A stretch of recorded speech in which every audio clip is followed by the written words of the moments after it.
Hi,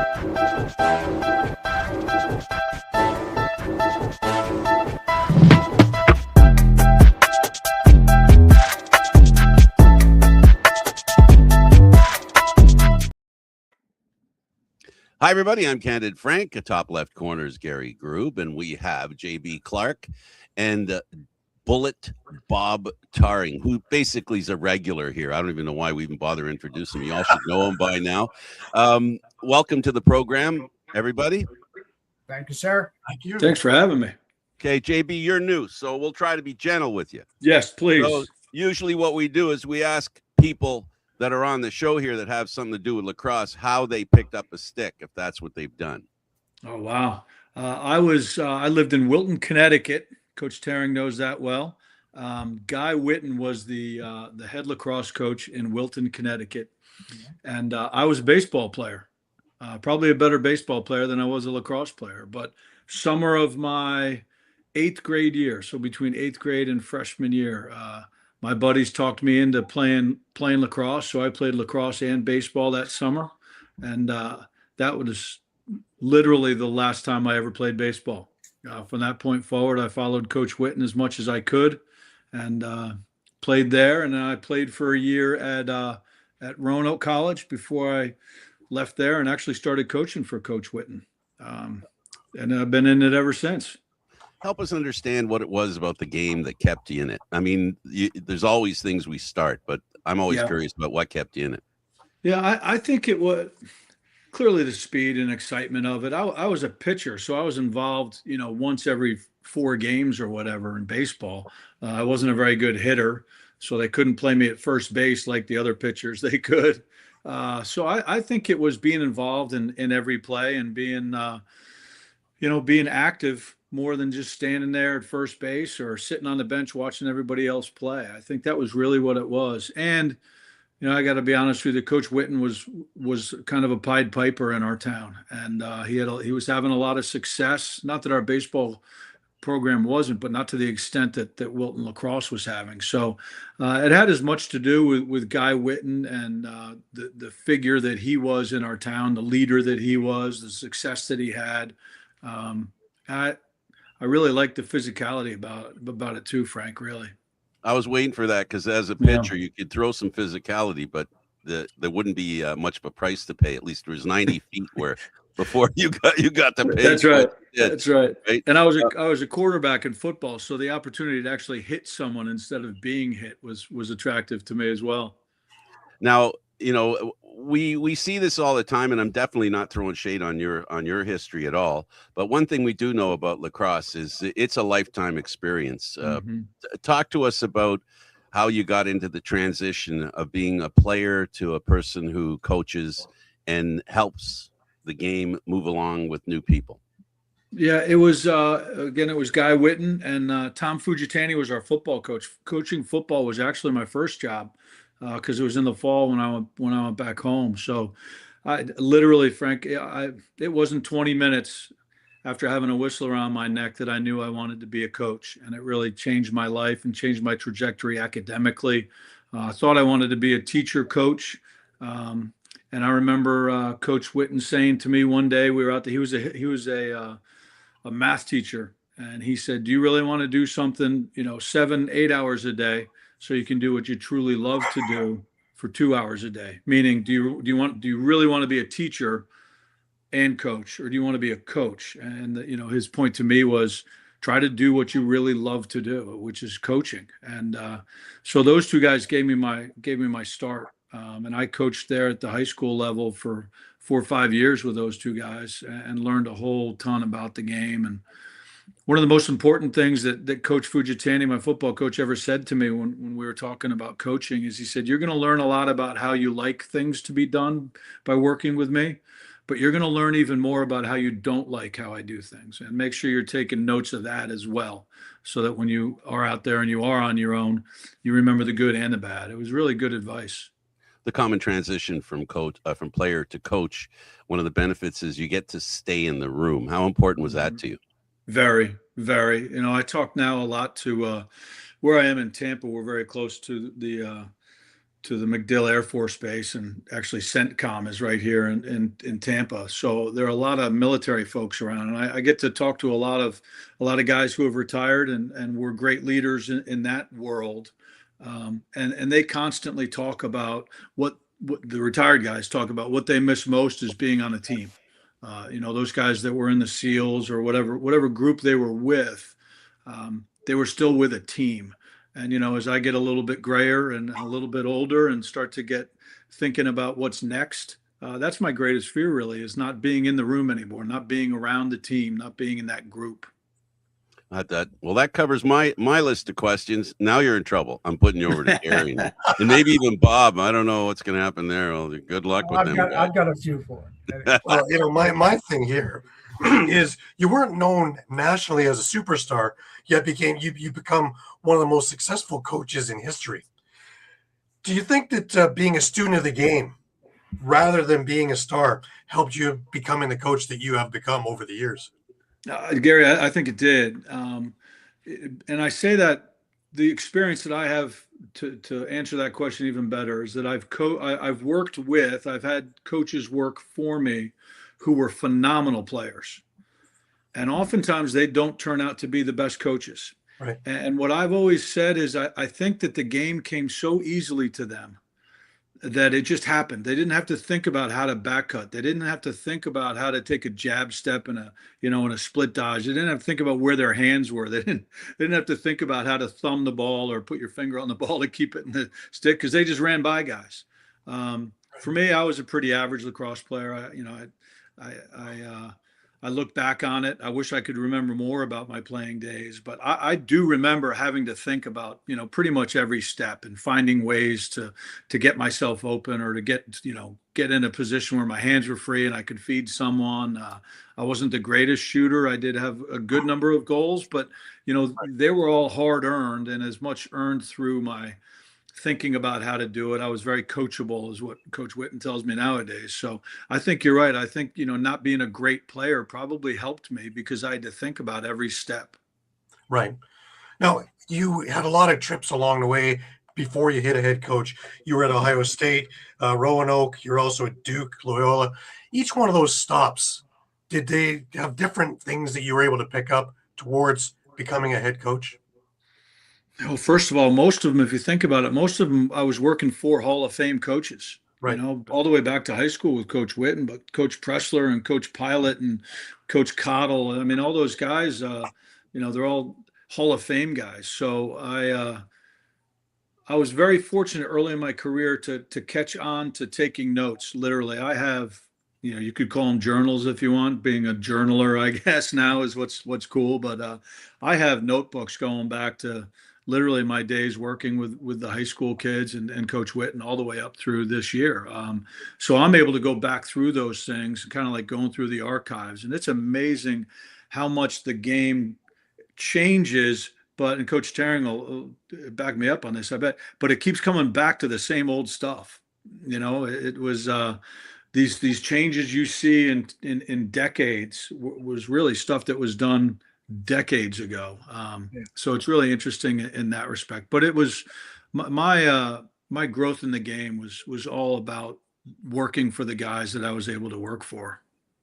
Right. What do you think the biggest challenges was in establishing your credibility as a young coach? Now it's easy because you have a big lineage, almost 400 wins. But back when you were starting out, what do you think the biggest thing was for the credibility?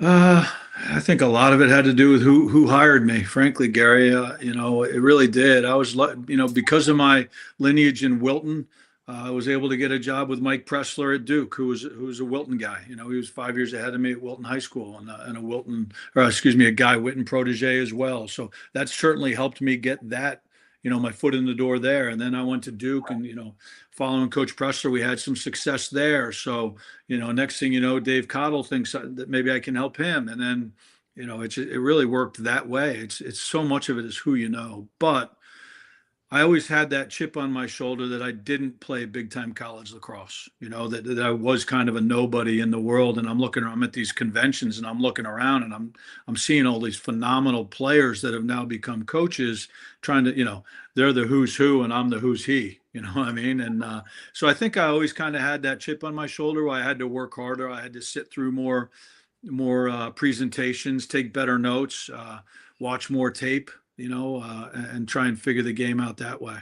Right, because it leads me to how your coaching style has evolved over the years, because the game has changed immensely over the last 20, 30 years, especially over the last decade.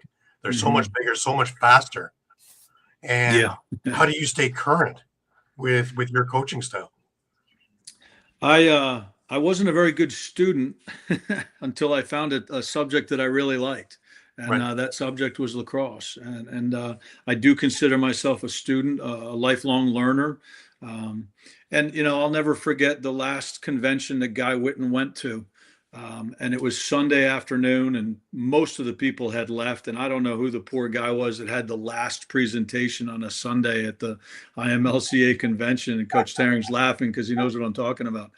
And I was sitting kind of three-quarters of the way back in the room, and I moved up towards the front because whatever, I couldn't see the projector or whatever very well. And there's Guy Whitten, and it was the last year he was going to coach lacrosse. And on Sunday afternoon, he was in the front row of the very last presentation.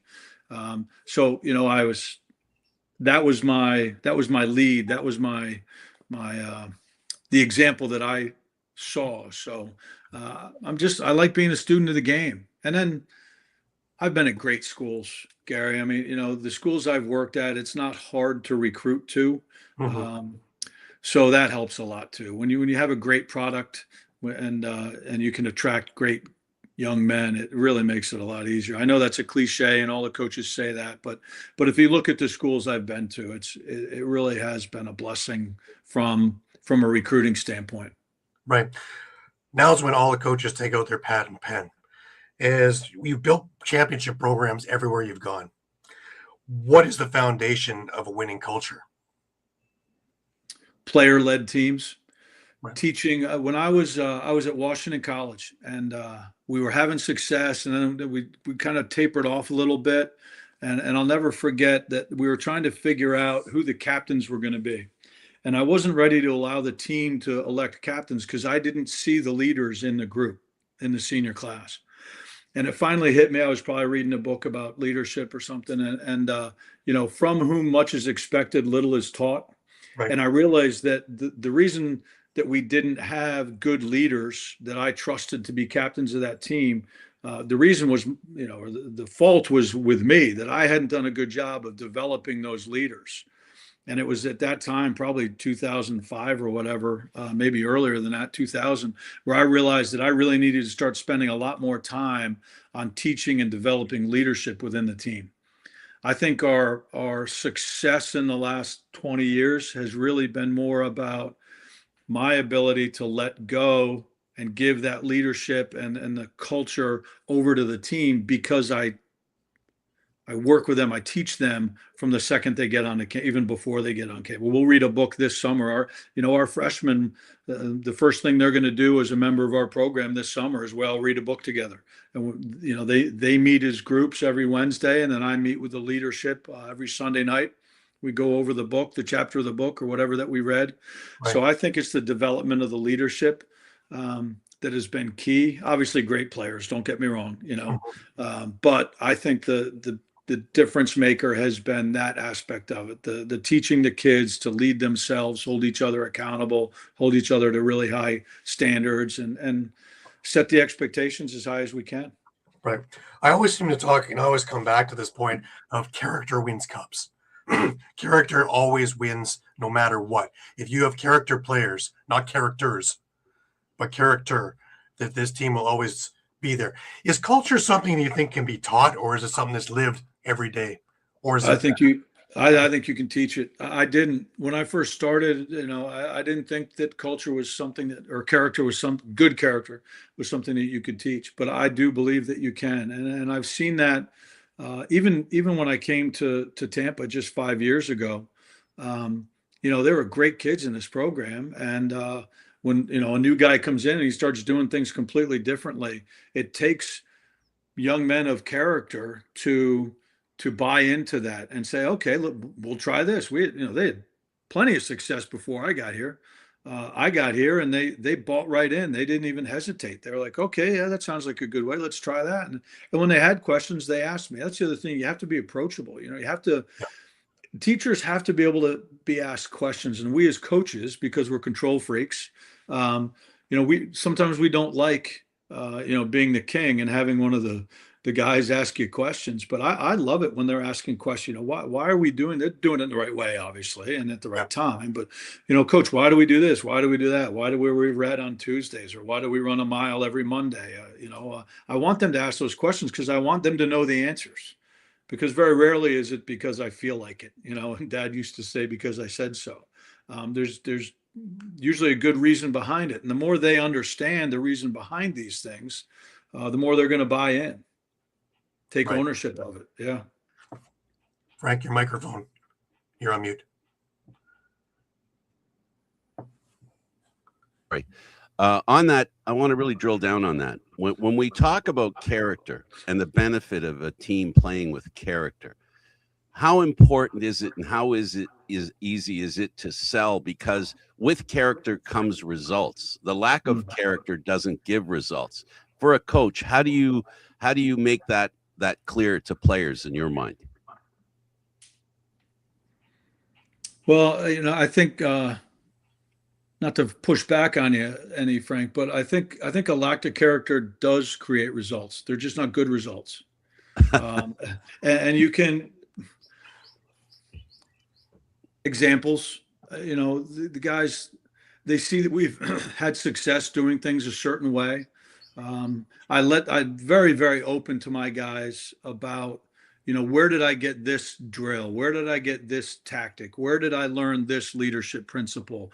Where did I learn that we're going to do push-ups this way, or we're going to run a mile every Monday, or, and so all of it came from somewhere, and all those places they came from were all successful in some way or another.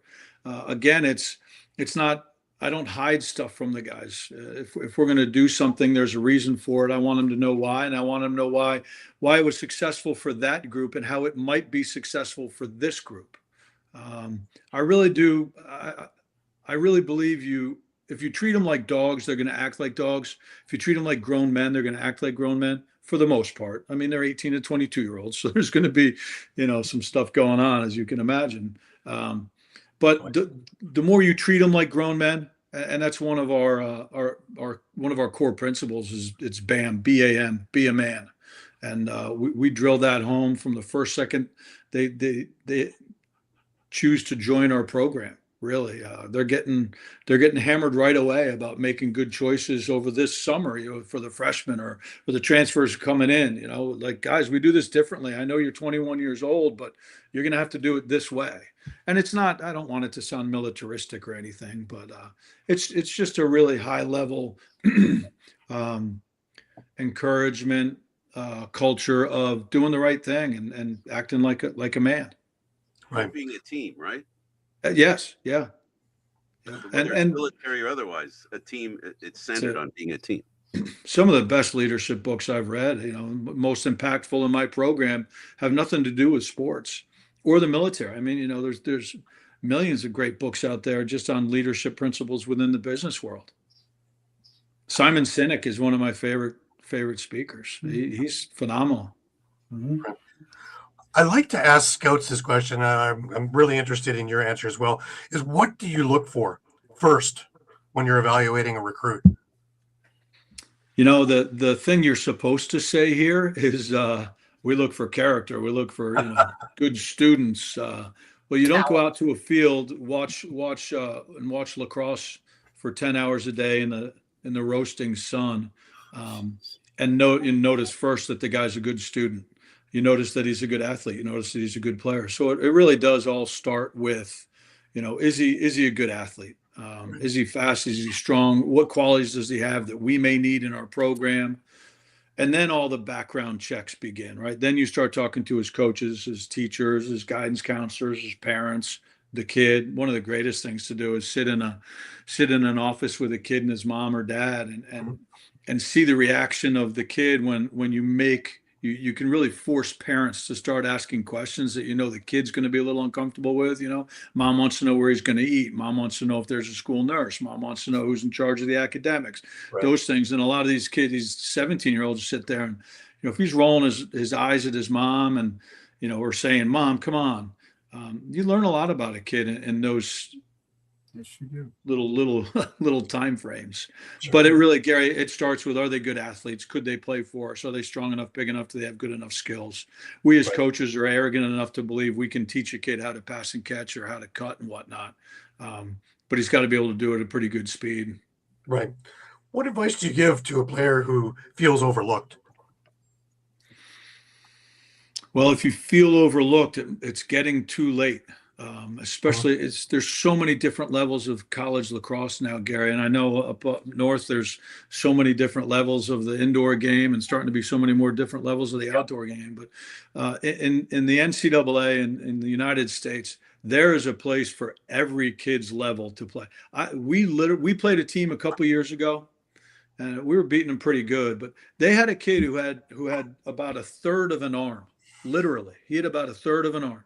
And he Right. would take his stick and put the butt end under here, and he'd cradle like this. And when he really had to throw it hard, he'd throw it with one hand.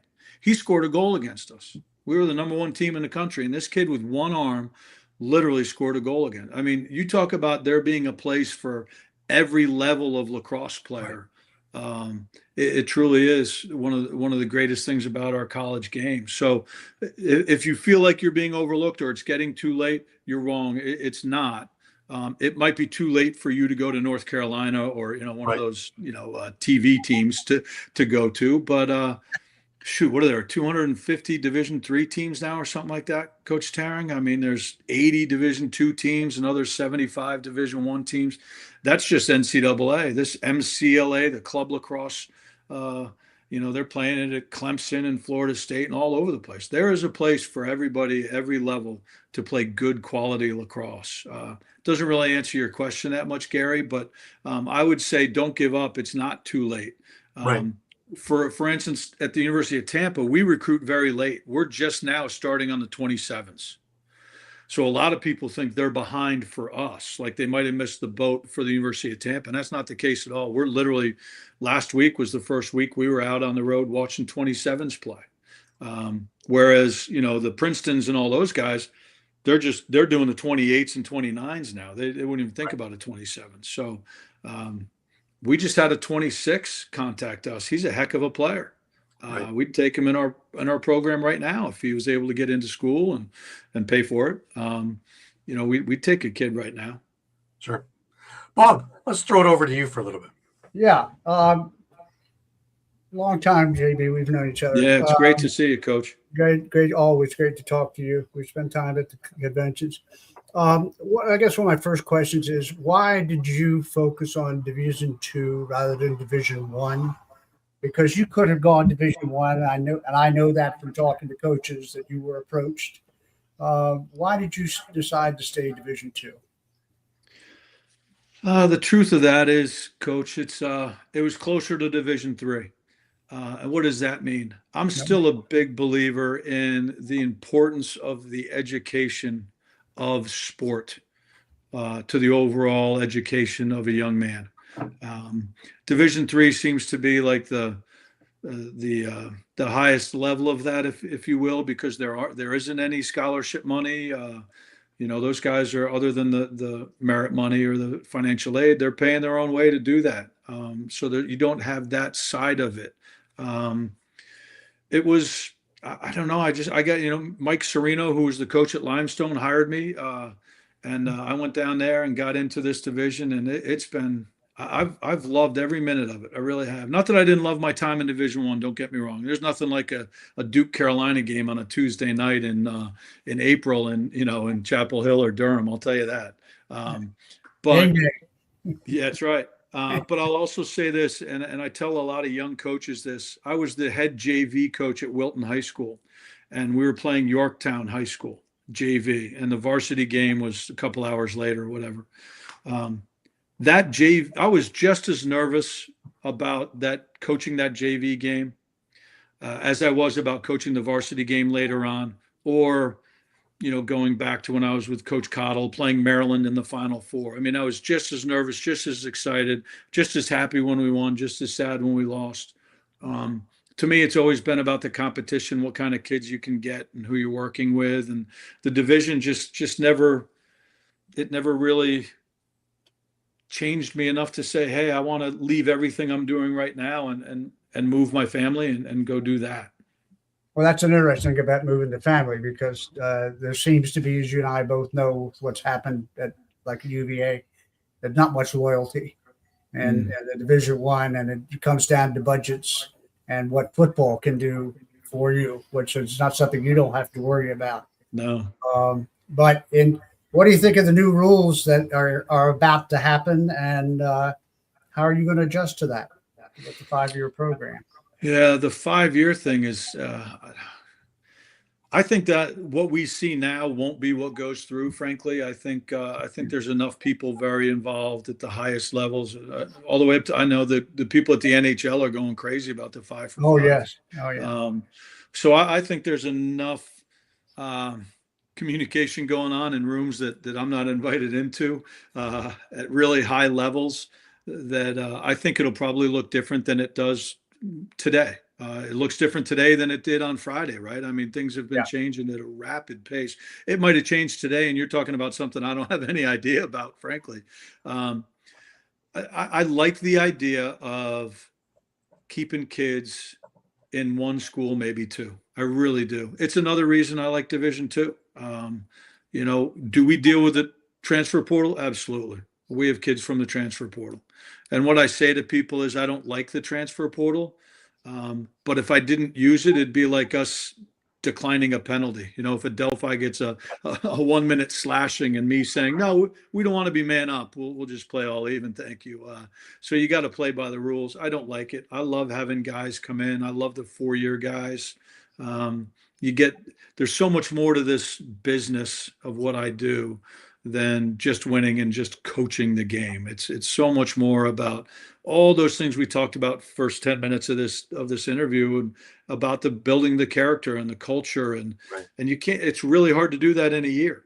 It just is. So I'd like to see some of those rules go through where we're encouraging guys to stay at one place. I can see if a guy's got to leave and go to a second place. I can see that. And I don't have a problem with that, but you got guys transferring 2, 3, 4, 5 times just because they didn't play here or they didn't like that. I think that's the wrong message for our youth. I think it's a problem in our society, because that's what you're starting to see out there with these kids when they get into jobs. My wife works in human resources, and she hires interns every summer. She's in charge of hiring interns for this bank. And she has interns call her the night before they're supposed to show up for their internship and say, I got a better internship, I'm not coming tomorrow. Things like that happen all the time. It's not just in sport, and certainly not just in men's lacrosse, where our society is going to a commitment means absolutely nothing. Yeah. Well, in the terms of the NIL, how does that affect your decision making? That we've had coaches quit that just didn't want to deal with the NIL, the size of the squads, having to give everybody money. How are you dealing with that? It's a different part of the job you never had before. No, we don't. I don't have to deal with it. I only have to deal with it on the other side, and that's when I'm recruiting a kid and he gets an NIL offer from a Division I school. I don't know if there are Division II teams that are offering NILs. It's a little bit different rules here in Division II, but it goes back to the last question too, Coach, about why stay in Division II. I really don't want to get into a point where I'm negotiating with my starting goalie over how much NIL money he gets, because he's going to want a lot the year he has a good year. But then if he has a bad year, am I going to take that money away? And if you take that money away, then he's going to another school. So it's one of the things we try and do with scholarship money is, when you come in, that's what you get. And we're not going to negotiate and say, I had a good year, because then a year from now, if you have a bad year, I'm going to call your parents and say, we're going to take away your scholarship. I mean, it just doesn't, it's not how it's supposed to be. I guess I'm more of a purist than that. Well, I don't know if anybody knows it, but JB is the executive director of the IMLCA, which is the Intercollegiate Men's Lacrosse Association, and you've been executive director what now? 4 years? Is it 4 or 5? This is my 5th year. Yeah, I Fifth was. year. Yeah. Yeah, and that job is to help work with the egos of 150 to 200 coaches, and I've watched him do the job, and it is amazing how he handles it. And Thank you, Coach. how do you? I mean, you stay with it. You know, you keep getting elected. What do you think about that in terms of dealing with all the coaches and their complaints and their idiosyncrasies, and you hear it? Yeah, we do. How is that? And that's okay. It's we really, when Richie Mead and those guys started this coaches association about 17 years ago now, Coach, if you can believe it. I was there. Yeah. Yeah, you were there, is right. And you'll remember, it was coaches helping coaches. And I was one of those young, I think might have been Gary asked the question, kind of basically, how'd you get into this? And you weren't a great player. How did you stay in it? My passion for the Coaches Association and coaches helping coaches, I think, is born out of that. I was an absolute nobody, high school JV coach, walking around the halls with the Dom Starges and the Jack Emmers and the Don Zimmermans and those guys. They didn't know who the heck I was. But if I asked them a question, they were more, and you know this, Coach, they were more than happy to answer that question. They'd spend an hour with me if I wanted it. They didn't care who I was and that they didn't know who I was. Exactly. So my passion for this Coaches Association really is born out of all that. And it really is coaches helping coaches. And yeah, you hear anytime you're running an organization, we have over 1,000 members now, if you can believe it, Coach. Wow. Yeah. But you're going to have people that complain. You're going to have the naysayers. And it's okay. The good news is, and I look at it, the good news is they're paying attention.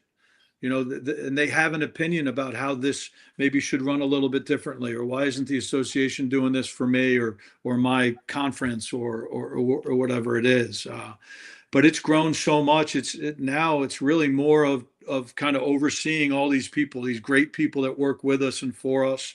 It's always been a volunteer organization. So we have over 100 coaches now that are working on a committee or chairing a committee, helping us run our summer events, helping us run our convention. So it's really become something that runs itself. It's really been awesome to watch. Yeah, you mentioned it. I was around when Coach Mead and all them started it, and there was a cooperative effort between what was then the Lacrosse Foundation, which I ran at that point, and then Stanisci. Yes.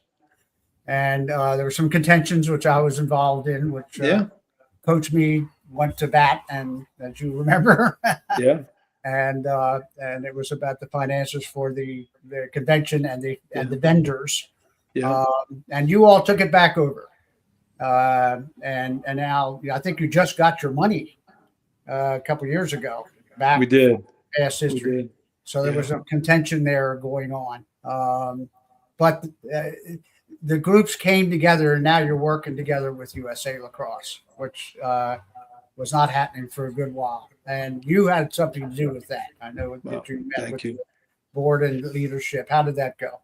That was it was hard, because I was the younger guy. I was kind of, you'll love this, Coach. I was the head coach at Washington College. I got a phone call one day from Coach Mead, and he said, "What are you doing this afternoon?" I said, "I'm working. I'm here in the office." He said, "No, you're not. You get over here to Annapolis. Meet me at it's at McGarvey's or something down there, right downtown Annapolis." Right. And he said, "Meet me at McGarvey's at 5, or at 3 or whatever." So I go over there. He goes, "You're going to be the treasurer of the IMLCA. Come with me." We went out to the Bank of America. We opened a checking account, and I was the treasurer for the next 12 years. We spent a lot more time at McGarvey's that night than we did at the bank, but some great plans were laid there.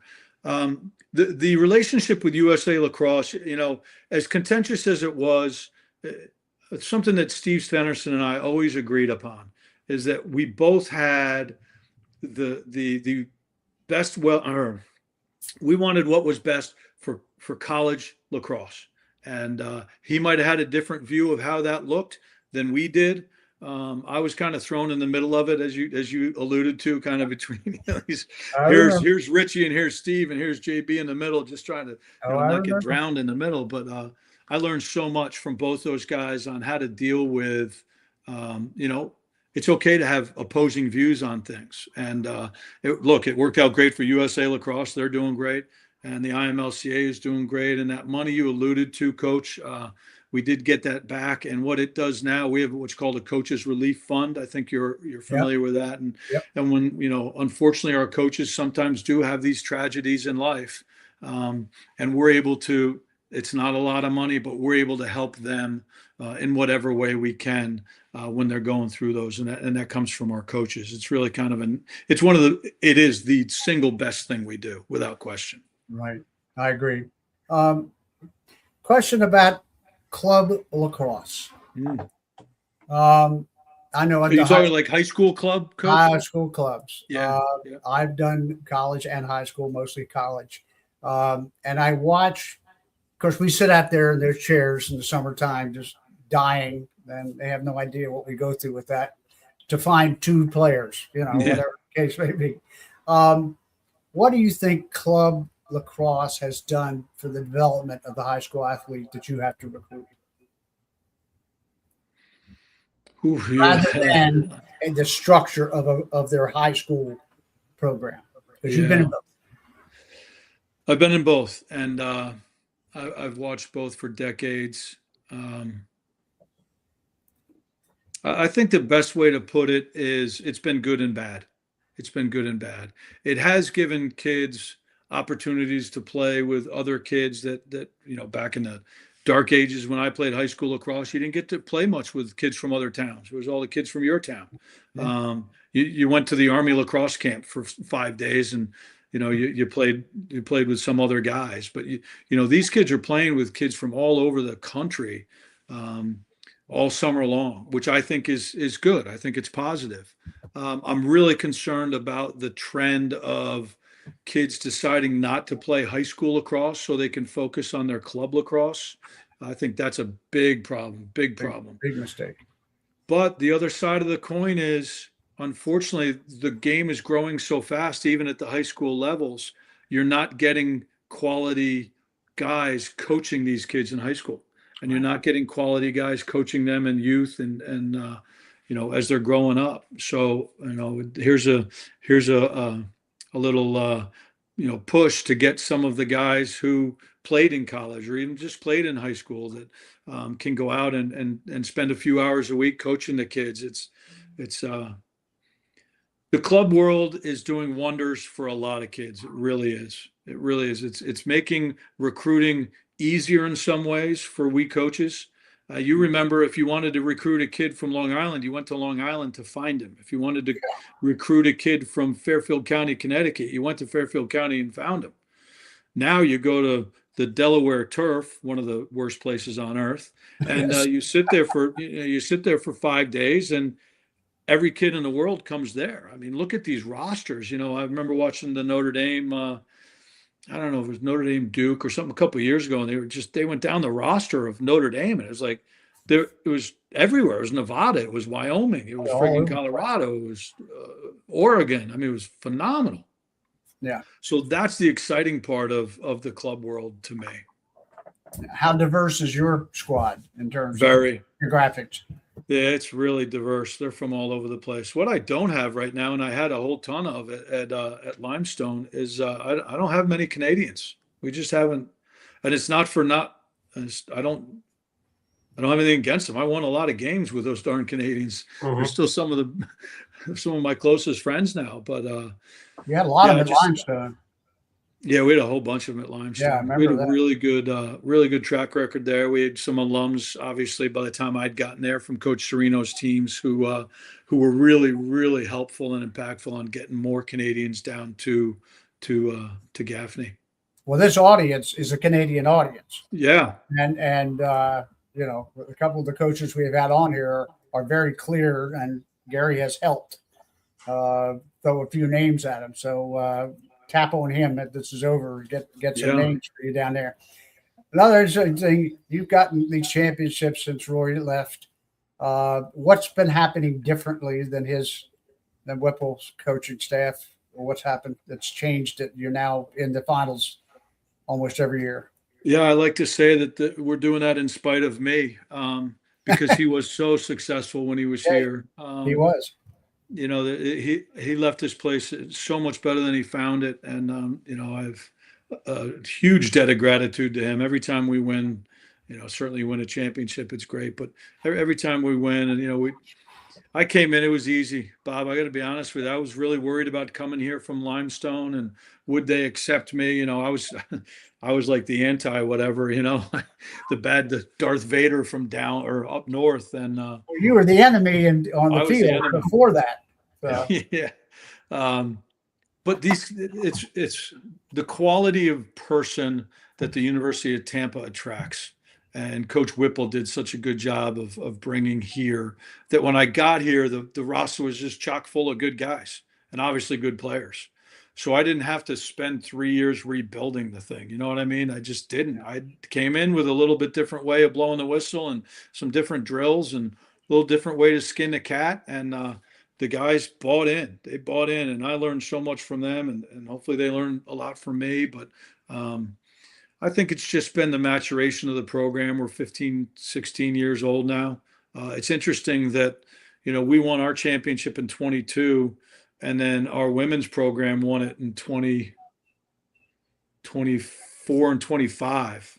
And so it was the exact same number of years for the women's program to win a championship and the men's program to win a championship, which I thought was really interesting and probably not a coincidence that when you start a new program, it's going to take a certain amount of time to do it. I think, you know, similar to like Coach Paradine at Lenore Rhine. I mean, I think it was a similar number of years between him starting the program, him winning a championship and competing for it all the time. So, I fell on a good place, and Well, you're in a perfect situation to recruit. Yeah. I mean, yes, yeah. I mean, I've been to Tampa Bay many, many times in that area, and it is absolutely beautiful. I can't imagine not wanting to go to school there. I actually was considering moving there at one point because my son was there, and I talked to Whipple, but I didn't move there, so I didn't. I told him I'd love to. He help would have him. rented you a place. He's got a bunch of properties. I'm sure you could. Oh, I heard that. Whipple That's your right. landlord. He was a landlord. That's right. That's right. No, I That's forgot right. about that. You mentioned character, and it's so important. And the book reading, I know I've been working with UVA's program for years, and that's kind of what happened there.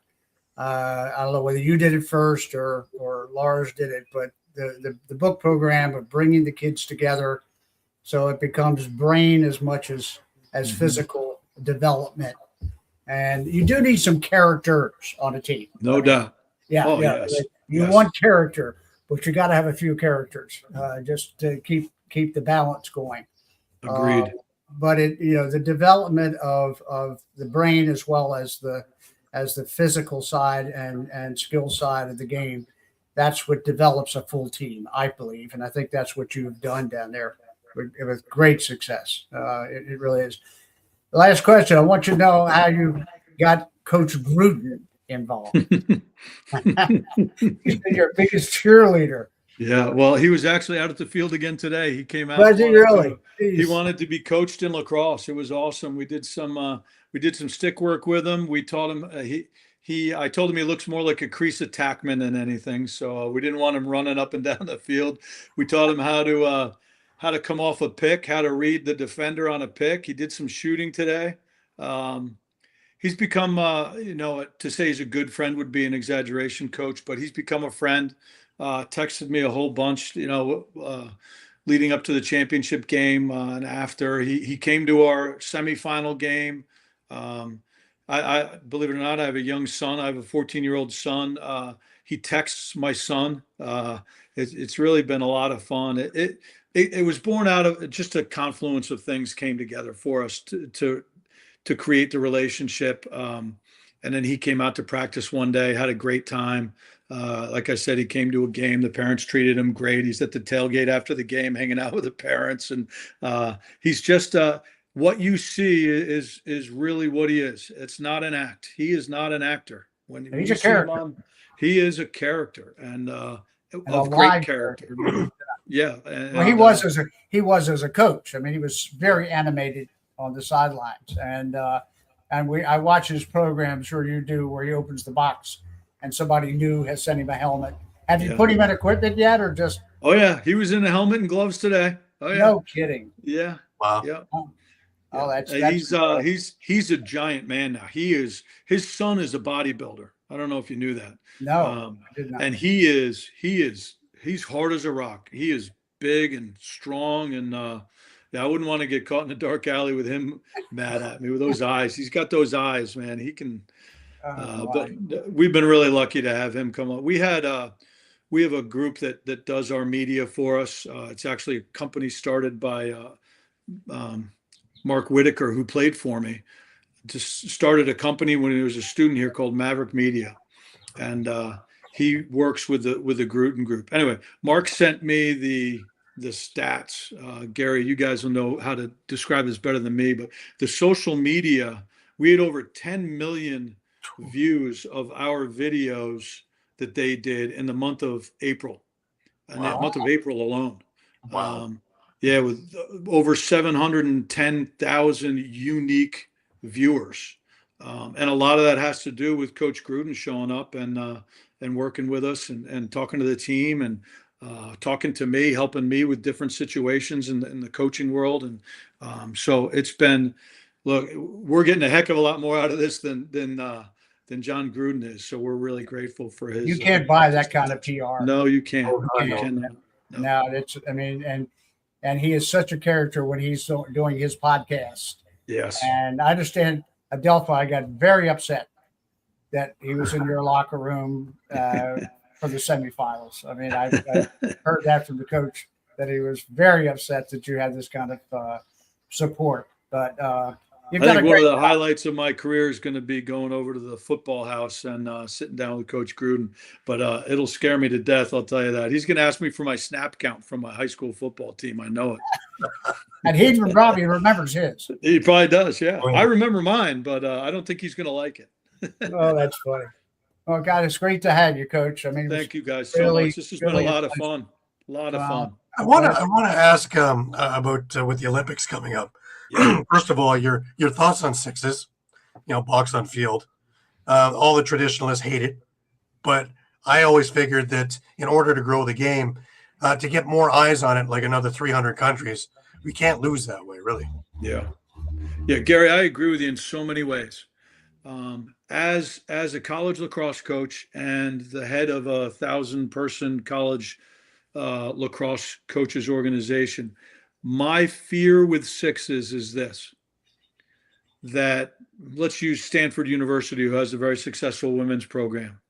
Their AD is undoubtedly hearing from people, hey, we ought to start men's lacrosse. We ought to start men's lacrosse. Look, it's in the Olympics. And then that AD is going to see lacrosse in the Olympics. And here's what it looks like to that person. It looks like 12 people on the sideline with 2 coaches. Right. And that person says, well, we can afford that. And then they're going to find out that no, it's really 50 guys on the sidelines. It's 5 coaches, a director of lacrosse operations, a trainer dedicated to men's lacrosse only, et cetera, et cetera. And it costs this much money.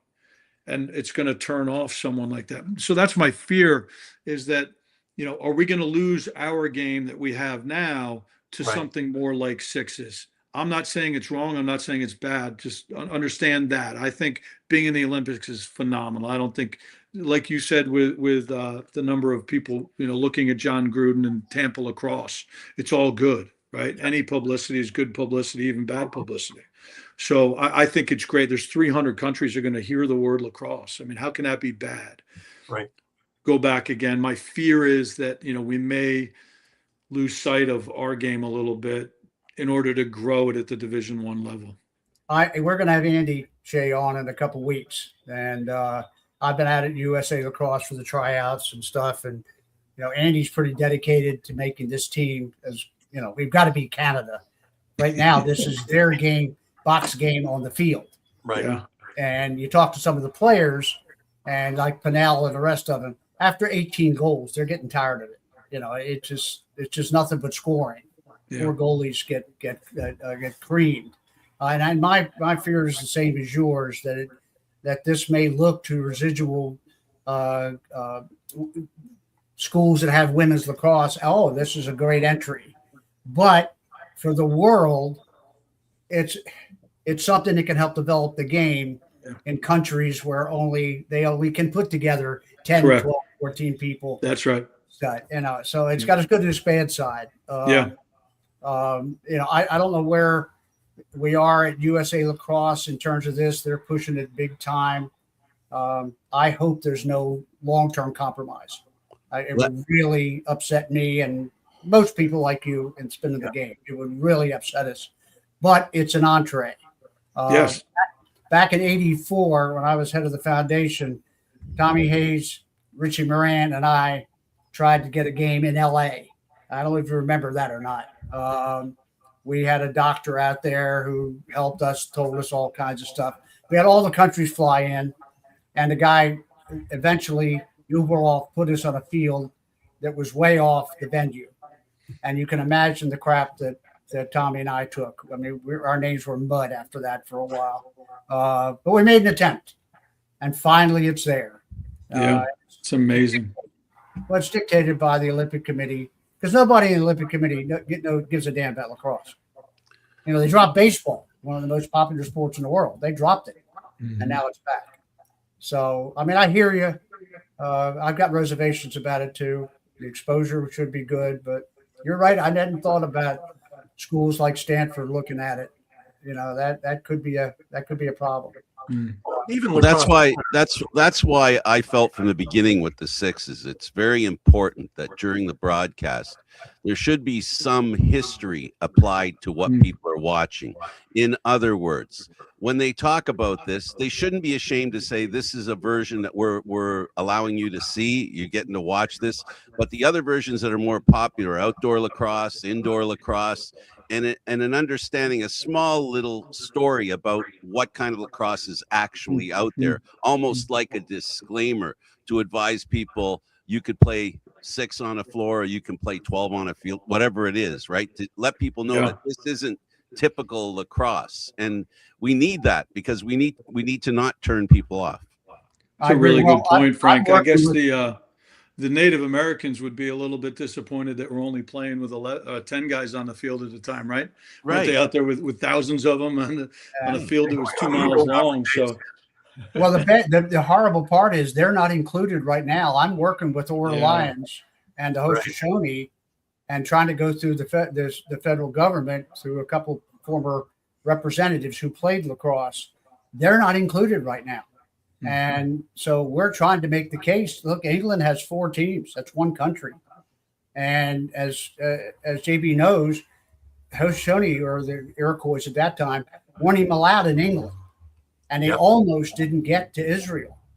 So for them to be excluded in terms of just the history of the game is going to be a major, major problem in terms of, I know I've heard some bad things that they may do in terms of demonstration if they don't get in. The Olympic Committee has made exceptions in the past, but we don't know. So at this point, they're number 3 in the world at this point. I think, aren't they? Maybe I think they're number 3 in the international community, right? Yeah. So it's going to be a travesty if they don't get in. So, guys, Gary, I just wanted to show you this, Frank. If you look in the background of my, I don't know how to get my pen there, but if you look in the background over my head here, that's Reed Reinhold from British Columbia. And this is Shane Jackson, who's still playing Shane's still playing in the NLL, I believe. Yep. Yeah, I just noticed that. I was looking at those 2 guys. There was something else. Reed's been an old friend of mine, and is that right? He's been on the show a few times, and we've actually done some research for him when he was, doing some stuff for the Players Association. Yeah, and his brother Tor was something else too. Oh yeah. My other thing with the Olympics, as we're winding down, excuse me, is exit strategy. If we don't have an exit strategy, or more importantly, the NLL and the PLL, as well as NCAA, really, it's a great little 2-week tournament. And, oh, that was wonderful. And then we just move on and we don't gain anything. If we have an exit strategy, this is where, with all that exposure, we can move from 4, 3, 4, 5, wherever we are, up to the penthouse and be included in the footballs, the baseballs, the hockeys, the basketballs.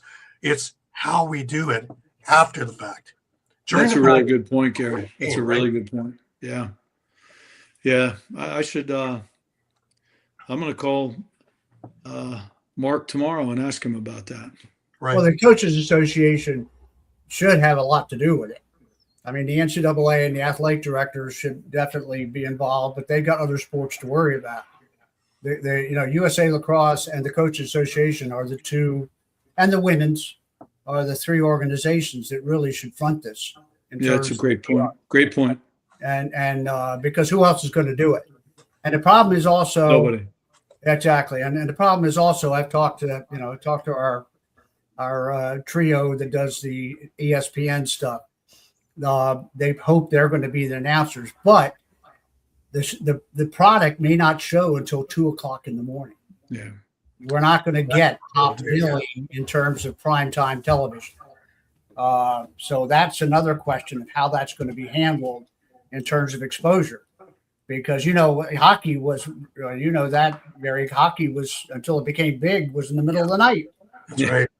And now all of a sudden it's big because of the great games that have happened. So if we end up in the middle of the night, who's going to see us?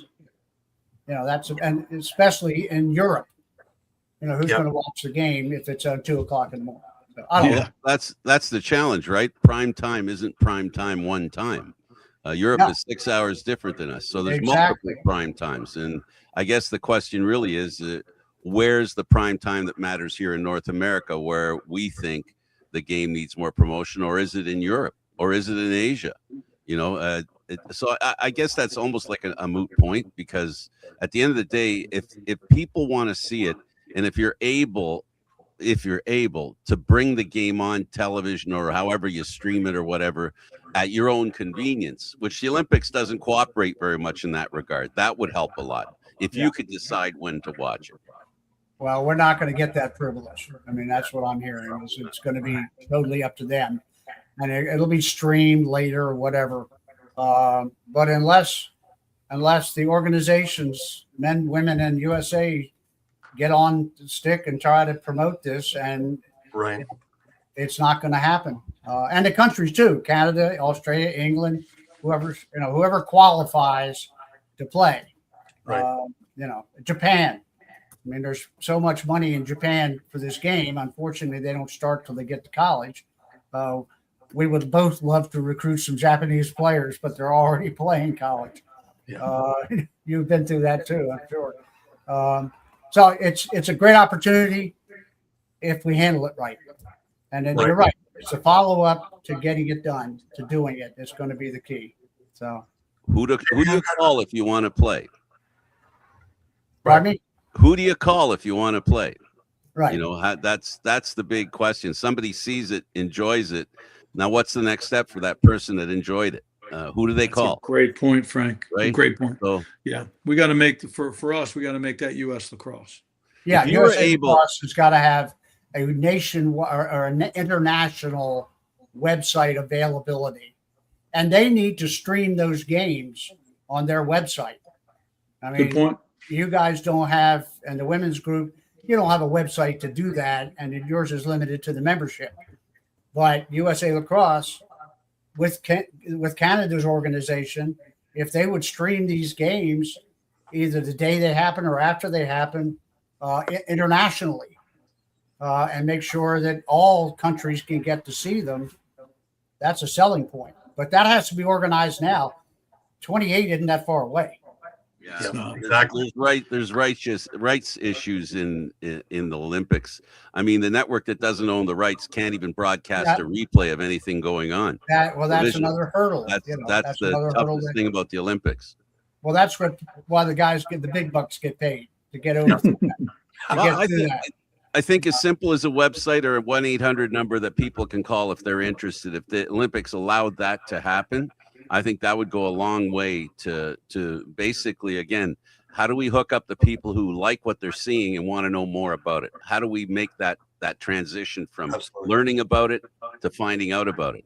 and not Or have else they're going to forget about it real fast. absolutely. Well, Oh, yeah. attention span is 30 seconds. That's That's what the exit attention strategy. span- I'm 30. talking I'd love to It'll have a be 30-second less. attention span. maybe less. It'll be come and gone. And, now Ricky, I've talked to him at USA Lacrosse, and he's thinking about world teams and he's thinking about USA. That's his job. But this is bigger, this is bigger than that. And I just feel like USA has to take a huge role in this, as well as your Canadian, because you're the two countries that can do it. I got a crazy off the wall idea. I'll take it.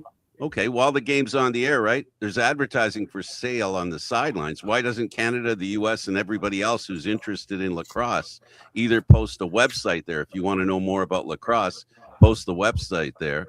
Or I don't know if a barcode's possible. I don't know if that's possible, but my point is, I think we're all on the same page that we all know this is an opportunity, and this opportunity needs to be stricken while the iron's hot. We can't wait for the iron to cool off, because then we're just going to end up back where we were before the Olympics. So we all want the same thing. At least I know you guys do. We all want lacrosse to get the best chance it can get, to have new people come in, bring in new blood. It's not just players, it's coaches, it's people, parents, it's people who love the game just because of what they saw. That's what we want to attract people to come to lacrosse. Yeah, like JB, we have some retired heavyweights that We do. that have nothing to do now. They're not coaching, like the Emmers and people like that, and they've been international coaches. They know it. I don't know. I'm suggesting maybe a committee that you could form to have them get on this.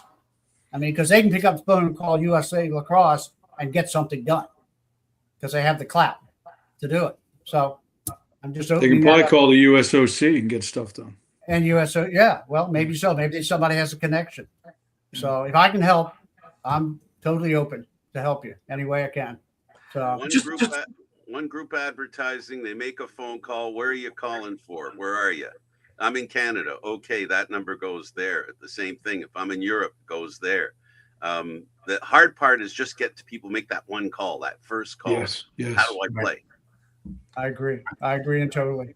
Just before we wrap up, I have one final question for JB, and I love asking this question because really get to Why am I nervous all of a sudden, Coach Terry? when your coaching career is done and people look at the impact that JB Clarke had on the game, how do you hope your legacy will be remembered? Wow. I hope that the guys that played for us feel like, because they were in our program, they're better men, they're better members of society, they're better husbands, they're better fathers, they're better people, they're better members of their church, they're better citizens, that their community's better because they're living in it, because they spent 4 years in our program. I think that's, if my legacy could be anything, it wouldn't be much about winning lacrosse games. It'd be more about, did I help develop these guys along with the schools that I work at? Did I help develop them into being great citizens? Great answer, JB. I really want to thank both of you, JB and Bob, as always, for taking the time and talking lacrosse with us. It's been fun. I love going through all the things, because people see on the sidelines, nobody gets to the nooks and crannies and all the things that go into it, from getting into coaching to staying in there, staying relevant, and like I say, darn near 400 victories. There has to be something in there. So I really appreciate you taking the time with us. Thanks, Gary. And Bob, as always, I really thank you again for putting this together, for one, but also all your insights into everything. Thank you very much. This is one of my pleasures of life, is to get on this television and talk to guys that I have known for years and years. So it's fun. Thank you, Gary, for having me. Yeah, thanks, Gary. Frank, thanks for having me. This is fun. I'll just say ditto, because I'll start crying if I start talking about Bob Carring and the greatness that he evokes out of my heart. Honestly, all three, thanks for doing this. Promoting the game of lacrosse is something we've been doing for over 20 years.